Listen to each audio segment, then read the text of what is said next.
31 members of the India Alliance met President Murmu and 21 MPs delegation that visited Manipur briefed her on the situation there. Congress President Kharge informs that the India Alliance leaders submitted a memorandum to the President on Manipur's status. Opposition parties staged a walkout from the Rajya Sabha and the 60 notices submitted under Rule 267 to hold a discussion on Manipur violence were declined by the chair. Amidst ruckus, Lok Sabha adjourned for the day.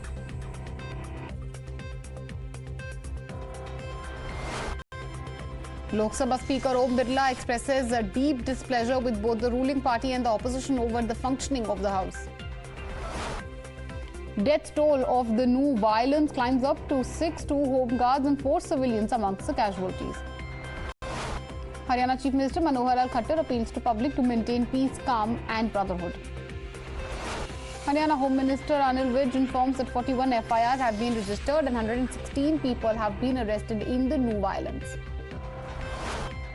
Haryana Deputy Chief Minister Dushyant Chautala says that the Yatra organizer in Nuh did not provide the requisite and complete information about the same, which resulted in the violence. Heavy security deployment in Nuh to keep the situation in check. After Nuh violence erupts in GURUGRAM, miscreants vandalize shops, even hospitals not spared. Supreme Court hears pleas in Nuh violence, refuses to put a stay on the VHP and BAJRANG rallies.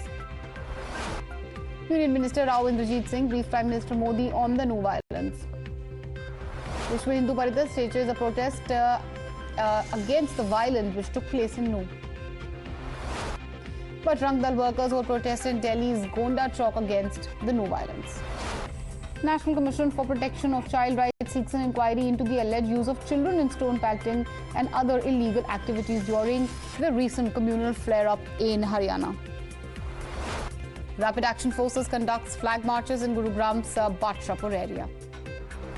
Mayawati takes a drive at the Khattar government over the Nuh violence, says that law and order situation in Haryana is completely collapsing like they claim in Manipur. Delhi Traffic Police issues an advisory because Marg completely blocked due to VHP's protest. Post-violent clashes in Nuh Mahapanchayat called this evening in Manesar.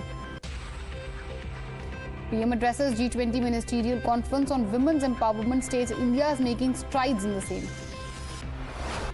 Rajya Sabha's Leader of Opposition Kharge and NCP Chief Sharad Pawar meet the Vice President Jagdeep Dhankar. A constitutional bench of the Supreme Court begins hearing the batch of petitions challenging the dilution of Article 370 of the Constitution. Amidst the Article 370 hearing in the SC, PDP Chief MEHBOOBA Mufti says that the SC is the only hope and Supreme Court should see whether this country will run according to the Constitution or a party's agenda. Rao's Avenue Court reserves its verdict on the Jagdish Tidler anticipatory bail plea in 1984 6 riot case, orders to be pronounced on 4th of August.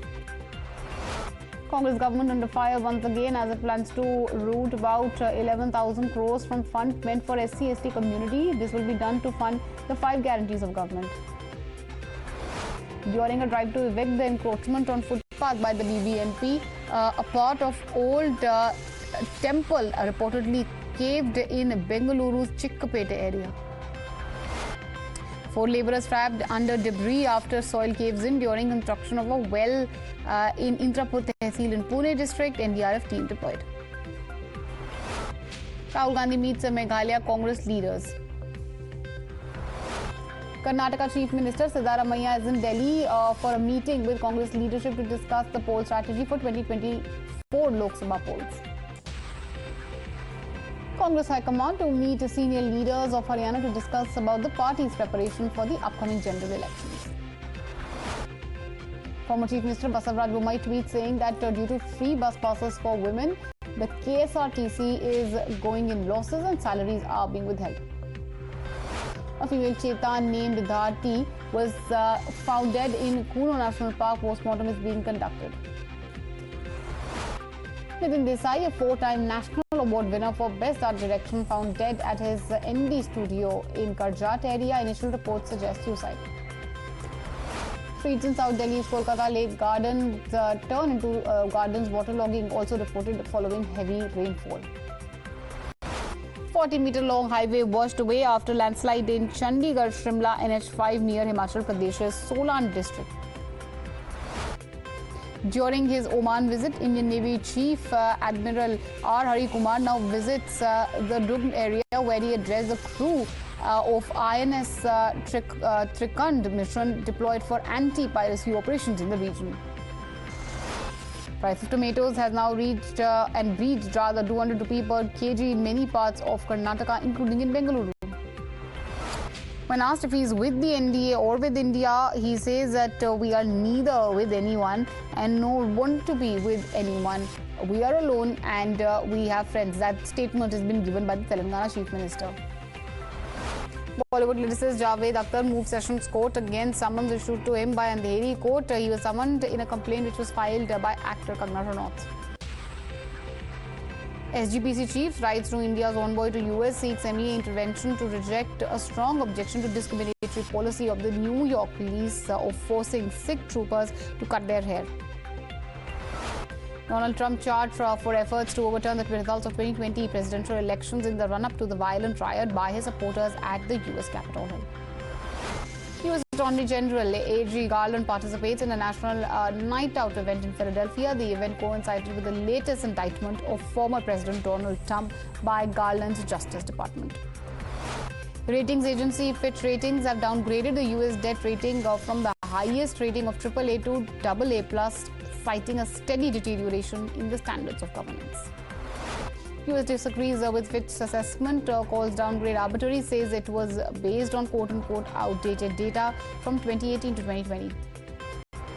Work underway to remove a Soviet-era emblem from Kiev's motherland monument. Now the Ministry of Culture of Ukraine says that the hammer and sickle emblem would be replaced by a three-pronged emblem of Ukraine.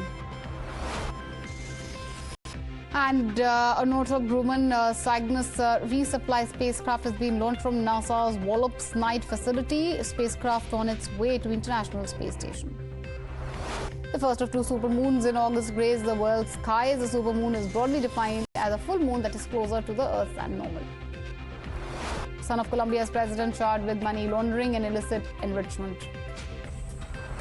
A powerful typhoon approaches Japan's southeastern island of Okinawa, lashing the region with strong winds and high waves and also forcing transportation to halt and stores to close.